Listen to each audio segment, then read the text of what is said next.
Welcome back to another new episode of the Morph Your Mind podcast. I am your host, Justin Wright, and my co-host, Chrissy Barron, will be with us here in a little bit. And today's subject is an interesting one. We're going to be diving a little bit into human relationships, whether that's friendships, whether that's a love interest or a spouse. And we're going to be talking specifically about the importance of spending genuine time with people. And that means time that is not being taken up by another activity, non-distracted, if you will, being able to completely focus on that other individual. And before we really get into the nitty-gritty of this, as always, I'd like to thank our title sponsor, Nova 3 Labs. If you use the discount code podcast15, that's podcast, the number 15, at NOVA, the number 3, labs.com, you can save yourself some cash on some phenomenal supplements ranging from workout performance to adrenal support to sleep support. You name it, they have it. Excellent quality supplements, some of the best on the market. Use that discount code, save yourself some money on your order. And so as we start to dive into and analyze human interaction and human relationships, this spans in all capacities and all facets of our life, whether we're talking personal or professional. It becomes critical as we move into the modern era and as we look towards the future to foster genuine interaction with our fellow human beings. So the first thing I want to discuss and look at is the concept of our basic human needs. And so if you look at the hierarchy of needs, Maslow's hierarchy of needs, it starts very simply if we're talking about basic things that we need like shelter, food, water, that type of stuff. Most of us can agree that those are important things to sustain life. But there are other needs that we have as human beings that revolve around society and our need to interact with other people. So there's a specific reason that people in solitary confinement tend to lose their mind or start to go crazy. People start to hallucinate and they become heavily agitated in those situations. And there's a reason that solitary confinement is a punishment to those in prison, because removing people from interaction with other human beings has a negative effect on our human psyche. And so we are hardwired to be pack animals, to move in society with others, to depend on other people, and to try to build those connections with others. And it's precisely the reason that as a species, human beings have survived and thrived over the course of time, is our ability to work with those around us and collaborate with those around us. And it's not just the fact that we have conscious thought that separates us from animals, but it's our ability to actually collaborate and work with others to accomplish certain tasks. And so it's the reason that teams are more successful than individuals in almost any endeavor, in almost any field. If you look at sports, if you look at businesses, the most successful groups are those who have people who work together extremely well, who work together effectively, and who can communicate effectively amongst each other. So it's something that's not just hardwired into our DNA, but is actually a marker for success. And the reason it's important to understand this is because I need you to know and understand from the beginning, before we get into the details, how critical this is for us to be successful and to develop positively in a psychological way. We need to rely on the interaction with others. It is one of the needs that we have as human beings. We need to be accepted, we need to feel valued, and we need to have our opinion heard by those around us. We need to be able to engage in those discussions. And this is problematic in the modern era because of how rapidly technology has advanced, and this is directly impacting our ability to communicate well with others. So digital communication mediums are so prevalent today. They're so much more popular. Even in the span of the last decade, if you look at how much people are relying on digital media to communicate, I think if you look at modern dating apps, that's really the summary of this, right? No longer do you have to actually physically go up to somebody at a bar or a party or an event and introduce yourself and try to engage in conversation. You can literally just swipe through photos, try to find a match, and then start texting back and forth.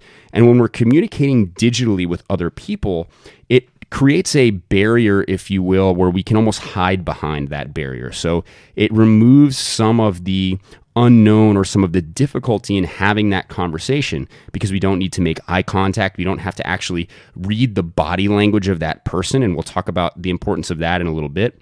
But it essentially makes it easier for us to communicate with other people, and we don't have to be as genuine. We don't have to be as fully ourselves.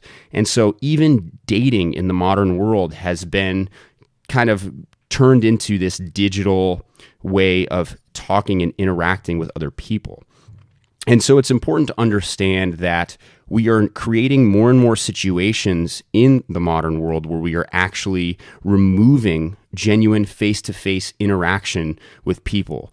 Most people today would rather text than call. Most people do not want to pick up the phone, and they'll actually let calls go to voicemail so that they don't have to have a physical conversation with the individual who's calling them, and that instead they can just resort to texting them later or following up via email or some other digital form of communication. So we are actively avoiding even talking and using our voice to communicate with our fellow human being. And so I brought up the point about body language, and I want you to understand that body language carries with it a huge amount of nonverbal communication. So when you're interacting with somebody face to face, you get a full description or a full depiction of how that individual feels about whatever it is that you're discussing. And it actually leads to deeper understanding and an increased effectiveness of communication in that situation. So if you can actually read the body language, if you can see how that person is reacting and responding to what you're saying, it's going to allow you to gain a deeper level of connection with that individual in that conversation. There's a reason why we often read too much into text messages or emails or misread the tone when we receive a message from somebody else, because if you can't hear the intonation of their voice, that essentially puts one blindfold on in that conversation. And further, on top of that, if you can't read their body language, you're essentially putting another blindfold on.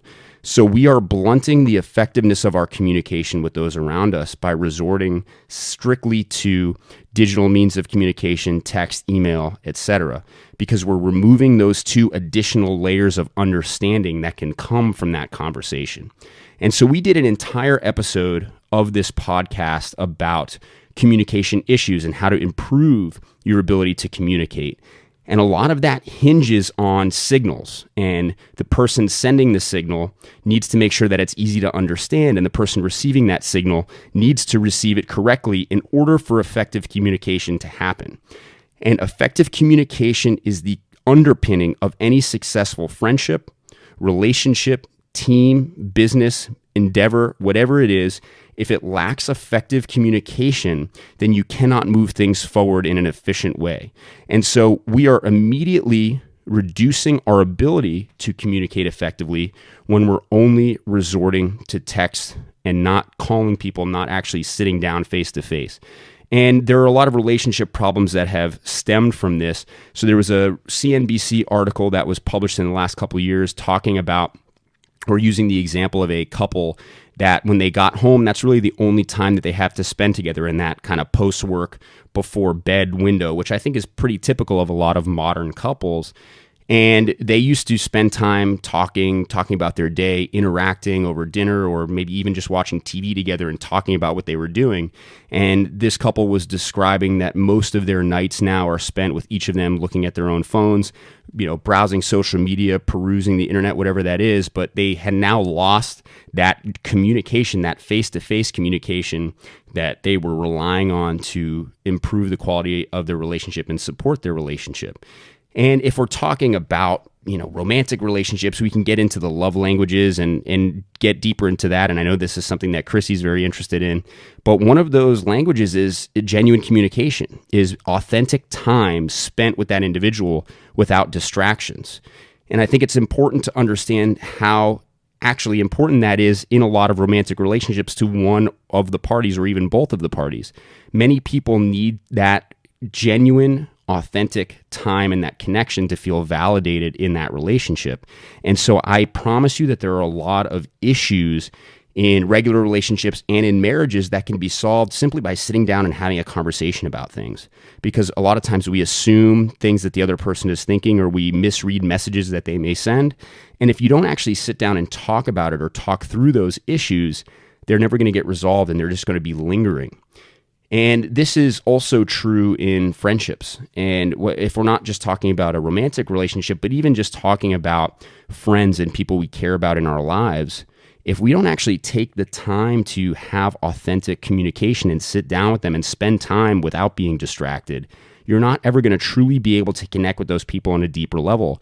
And they're finding now that a lot of modern friendships and social relationships are being blunted and negatively affected because we are not spending as much genuine time together. And it's so incredibly important to appreciate those in your life who have supported you, who are there for you, the people you actually care about, because that is one of the biggest factors in long-term happiness. If you actually look at people who are successful, look at people who are genuinely happy, who are satisfied with their place in life, their position in life, a lot of it boils down to the quality of their relationships. And in order to bolster those relationships and create strong friendships that can weather the storms of life, we need to be taking time to sit down with those people, to talk to those people with the phones away, without being distracted by the outside world. Because we are so connected with others today, we're connected with everyone else in the world, and all you have to do is click a button or stroke a couple keys, and you can be up to date on happenings all over the world. Because we're so interconnected, because that barrier of communication is so low now, we actually are far less effective at communicating with the people who are right here in front of us, who matter to us in our lives on our day-to-day. And it's important that we take time to rekindle those relationships. Put the phones away when you're spending time with other people. Try to not be distracted by what's going on around you, and engage in some genuine conversation. Try to read the body language of those individuals. Try to genuinely listen and understand what they're saying to you. And I promise you that this will increase the quality of those friendships. It'll increase the strength of those bonds. And for those of you who may have relationship issues or marital issues, look and revisit your communication style and see if you are spending enough genuine time with those individuals, if you're asking them about their day and you're actually listening instead of being distracted. And I promise you that revisiting that authentic communication, that base human need that we all have, can solve a lot of those issues before they blow up into bigger problems. And we owe it to ourselves in the modern digital age to combat that and not allow technology to actually increase the distance and the rift between us and our fellow human beings.